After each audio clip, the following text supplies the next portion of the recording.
right, Cody, today's the day, man. The sun is shining here. It was a couple of days of rain, but I guess we got lucky for your delivery day here because you finally get to bring home your brand new Mazda 3. Of course, this is the sport design, a 2023 GS with all-wheel drive in that beautiful deep crystal blue color. I guess I know we were expecting this thing to be arriving in July, but I mean, the sooner the better, right?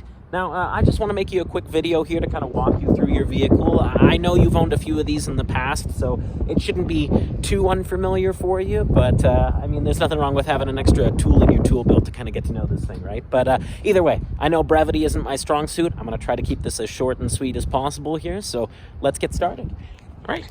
From the outside, some of this will be automatically familiar for you. Of course, we've got your block heater installed right down there. Not going to need that for a few months. Now, this is, of course, more than just your emblem for your vehicle here. This is actually your little radar dish for your adaptive cruise. There's a sensor behind this here. So if you're out driving and it gets a little dirty, just make sure you keep it clean there so your radar system can function appropriately here. Coming around the side, of course, we do have your nice set of alloy rims, but you also have your locking wheel nut here. So the key for that is just going to be inside the car. I can show you where that is during the video here.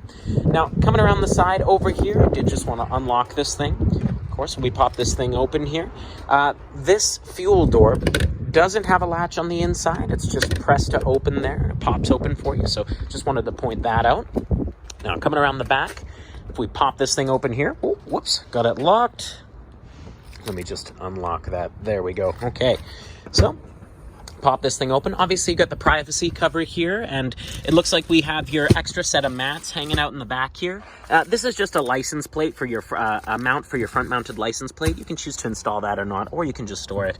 And then, of course, down over here, we got your spare tire and emergency jack. All pretty self-explanatory. Again, I know this isn't your first rodeo with this, but just wanted to point out a few things on the vehicle while I have the chance. Looks like you got the 3M on the vehicle, and you even got it in the door cups here. Of course, that'll help prevent scratching in the future. And you've even got the all-weather mats inside. Excellent choice. Now, coming around over here, of course, this is just your seat. Slides forward and back using this latch here. You can adjust the tilt of it using this knob. And, of course, you can adjust the height of it by either cranking this up or down with that lever there. Taking a look on the inside here, you do have a little bit of coin storage here. And then down over here, this is obviously just going to be to release your hood latch here.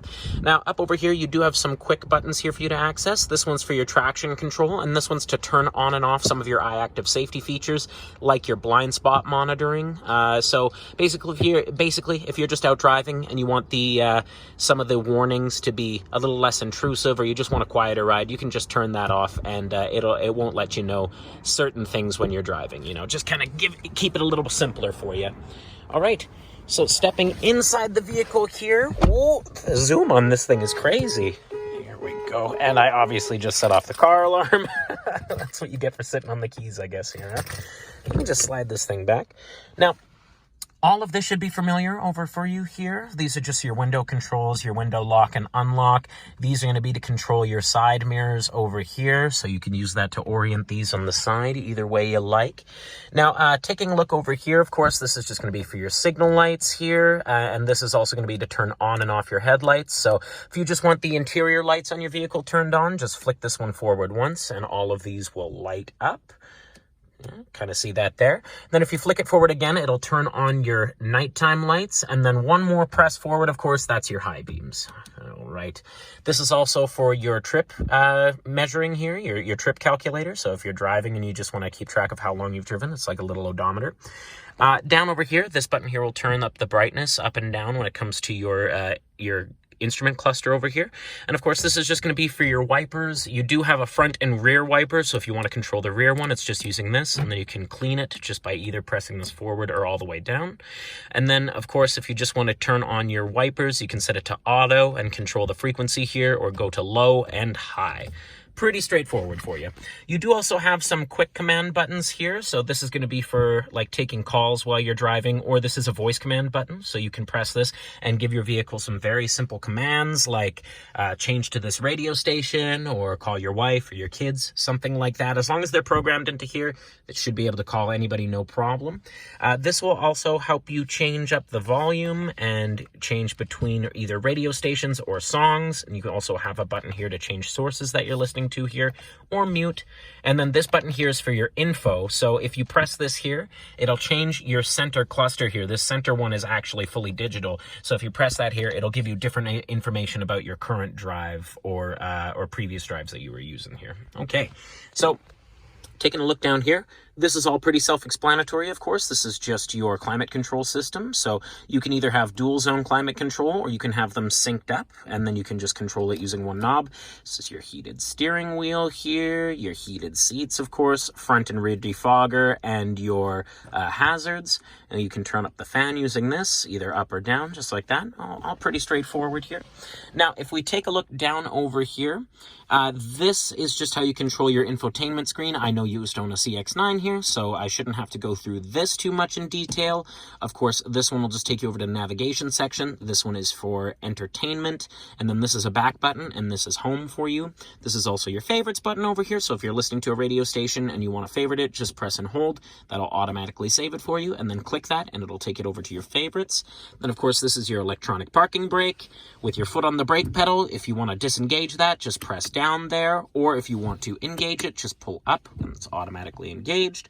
And then this is my favorite button. I'm not sure if your CX-9 had this, it probably did, but this is the auto hold button. So basically, if your vehicle's in drive and you've come to a complete stop, just press and hold the auto button here, and your vehicle won't start rolling forward again until you press the gas pedal. It's one of my favorite things. I use it in drive-thrus all the time, or if I've been out driving for a few hours during the day. That button will spoil you, honestly. Okay. Over here, this is just for your sport driving mode, obviously, because it says sport, so I shouldn't have to elaborate too much on that there, but you can switch this whether you're driving or whether you're stationary, of course, and it'll just basically make the engine hang out in a higher RPM range, and it'll kind of stretch out the gears for you a little bit, make this thing a bit funner to drive. Now, all of that being said here, I do want to get you familiar with your infotainment screen, so I'm just going to start up the vehicle, and then we can get started on that. There we go. Okay, I got that thing running here. Also, this is just your instrument cluster here. It is the semi-digital cluster, so I just wanted to show you here. If we press the info button, it'll change and give you different bits of information while you drive. I really like this one because it kind of shows you information for your adaptive cruise while you're driving. It'll show you the distance of a vehicle in front of you, or if anybody's hanging out in your blind spots on either side. That one's very nice. And of course, if you press and hold this here, it'll just show you that it turns off your iActive safety features on and off like that. I can elaborate a bit more on that later. Okay, so let's touch on this infotainment screen. See if maybe I can get this a bit brighter for us here. There we go. All right. And of course, ignore my banana yellow phone case here, working with my old iPhone 10 to make this video. Okay, so if we go up into information here, this is going to tell you things like your fuel efficiency monitor and your vehicle status monitor. Now, this vehicle hasn't been driven too much, so you can see your fuel efficiency right now isn't the greatest, but it looks like this thing's only been driven 8 kilometers, so the more we drive that, the better this will average out over time. And anytime you see this little menu button here, that just means if you press down on this controller, it'll give you more information or more options. So obviously there's the fuel efficiency history. You've also got the energy flow monitor. And if we go into settings here, it'll also give you different things like the option to link your average fuel efficiency with your trip reset. So there's that option for you.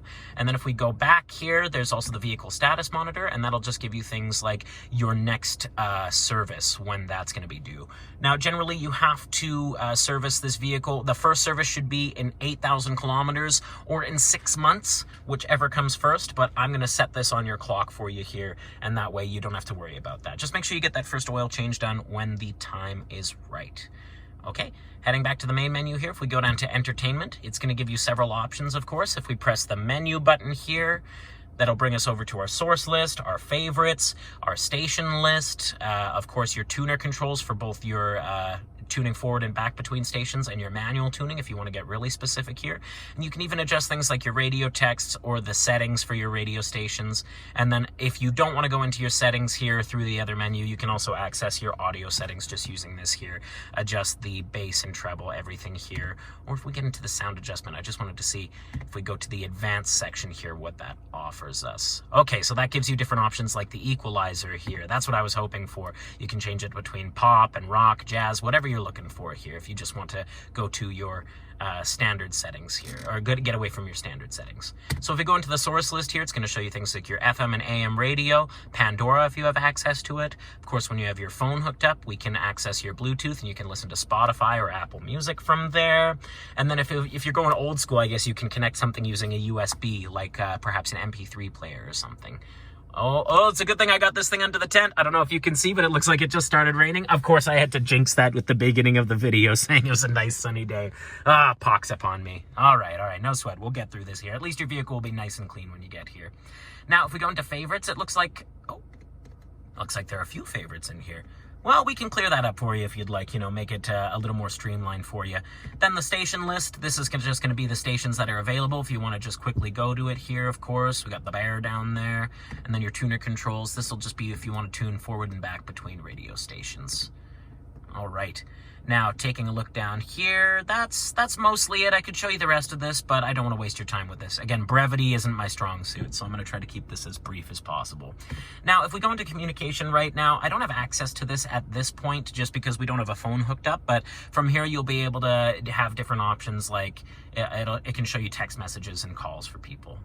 Then if we go down into navigation, right now this is mostly just a glorified compass for you because this one doesn't have an SD card equipped.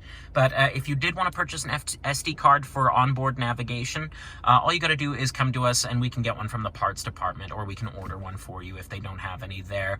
But if you just want to use your maps off this screen, all you got to do is hook up your phone using a cable, and then you also have the USB port down here. So that's where that's going to be, just in case you want to hook up your phone. And then you of course have access to your Apple or Android Auto, and that'll just let you use things like your Bluetooth and everything from there. Sorry, not your Bluetooth. You have access to your Apple and Android Auto there, and you can use your maps or whatever apps you have on there. So let's go back, of course. Now, finally, this is the big button for us here. This is settings, and from here you can really get into the finest details to customize your vehicle however you want. So if we get into the in-vehicle displays here, this will be for your center display. Oh, I pressed the back button. My bad here. So the in-vehicle displays here, you can adjust your center display here or your instrument cluster. So this is your center display, and this is going to be your instrument cluster there. So if we get in here, you can do things like the brightness, the day and night mode, of course, change the contrast, all of this here. Your ambient display, you can change whether you want a clock or whether you just want it to be a black screen for you, of course. And you can even change your home screen clock from analog to digital. Although I would say when we're out driving, generally I feel the digital clock is just the best option. Really depends on your taste, though. And then, of course, your instrument cluster. This just gives you different options based off of how you want your efficiency and range to be displayed. So some people like it to be a little simpler, but this does give more of a sporty feel. So it is up to you how you want to adjust that. And then if we go back to here, you also have your sound settings. So from here, we can get into your audio settings, just like we did on the other option when we were listening over there. So just another way for you to access that here. Then this is also for your vehicle notification and warning volume. So if we get into here, you can change that to low, moderate, or high. Maybe for your kids, you'd want that set to high here, but it is entirely up to you. I have it set to the normal setting right now. There's also the safety settings here, so this will be things like your driver alert system or your safety alerts, your active safety, of course your collision avoidance here, so you can really get into the details of this stuff right in here, of course. Here we have your settings for your Mazda cruise control. I have this set to non-audible indicator for you. It's just going to indicate on your dash here, but if you want that to be audible, that's where you would go to set that there. And then for your safety alerts, this can be for your rear cross traffic alert or your lane departure warning system, which of course this comes equipped with. Your blind spot monitoring, I have that set to auto on audible and visual warning there, but of course you can adjust that however you'd like. And I have the setting just set to normal alert timing, but you can also change that to early or advanced, or you can change it to late for you as well. Then if we go back here, this is going to be for your active safety features. So if we come in here, this is just for your lane keep assist. You can have that turned on and off. This is your collision avoidance here. So you do have the smart city brake support active here, but that won't bring your vehicle to a complete stop in the event of an accident. It will just apply the brakes to help you avoid an accident. So make sure you're still paying attention. Obviously, this vehicle won't come to a complete stop for you, but it will help you avoid a collision in the future. Okay, and then this is just your pedal misuse alert. That's really more useful in the winter, honestly, but it's basically if you're touching both the brake and gas at the same time, it'll give you a warning. Now, if we go down into vehicle settings, this will be things like your door lock timing and your exterior and interior lighting. All of that can be customized for you. Even your turn signals and your weird defogger. I say defogger every time. It's defogger. But of course, you can get into the finer settings there. And this is also for your fuel door lock delay. So it's set to 90 seconds, but it basically just sets the length of the delay for your fuel door when you leave the vehicle and when it's locked here. So with your connectivity settings, this will be for everything with your Bluetooth and your smartphone connectivity. So that'll just help you get in there, add or delete devices that you have on the vehicle, of course. And then if we get into the system settings, this is just when you can get into the really fine details of your car, adjust things like the clock and the voice recognition settings, what language you prefer. For me, I would select bad English if that was an option, but it's entirely up to you, Cody, of course. Temperature, distance, and the units those are measured in. And then if we get down here, this is going to be for your software update and your system information. So if you get in here, that'll just tell you what version your system software is on and whatever legal notices come with the vehicle. But that's pretty much it. I'm just going to set that over to the ambient screen. I tried to keep this one as brief as possible for us here, Cody. Of course, there is a lot to go through when it comes to these new vehicles here, but I don't want to make your head swim. Sometimes the joy of discovering a vehicle comes down to you going through the vehicle yourself here. So obviously, if there was anything I missed, I would hope that you would reach out to me in the future here. You can always call me at my phone number, 780-819-4696, or you can just call me at the dealership and they'll connect you to me. But I hope you're excited here, Cody. Of course, you're getting right back behind the wheel of one of these here. I'm excited for you, so I just hope you're happy with this here, Cody. All right, congratulations. We'll see you very soon.